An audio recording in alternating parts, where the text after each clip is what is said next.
মায়ের ব্যাগ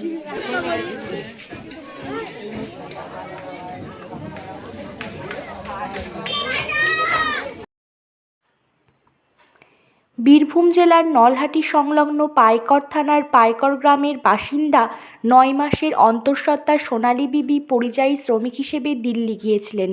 ভাষাগত ভুল বোঝাবুঝির জেরে দিল্লি পুলিশ সোনালী বিবি ও সুইটি বিবিকে বাংলাদেশে পাঠিয়ে দেয়।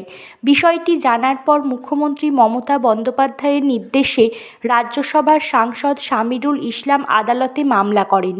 আদালত রায় দেয় সোনালী বিবিকে ভারতে ফেরানো হবে। গতকাল রাতেই মালদা সীমান্ত দিয়ে তাকে দেশে ফেরানো হয়। আজ সাংসদ শামিরুল ইসলামের উপস্থিতিতে সোনালী বিবি ঘরে ফেরেন। তাকে এক নজর দেখতে গ্রামের মানুষের ভিড় উপচে পড়ে। সোনালী বিবি ছাড়া পেলেও সুইটি বিবি এখনও ছাড়া পায়নি।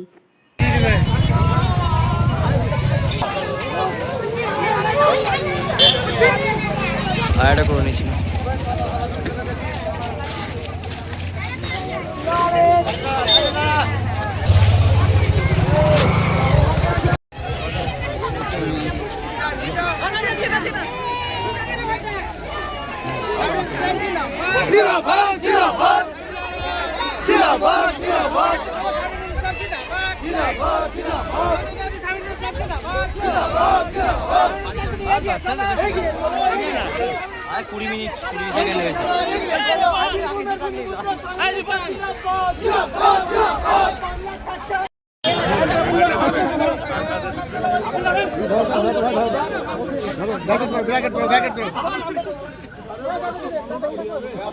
আমি আছি, পিছনে আছি।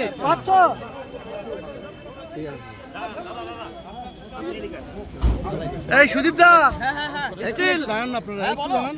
স্টিল আপনারা তো ব্যস্ত করলে হবে। ওই সাইডে যাও, ওই সাইডে যাও।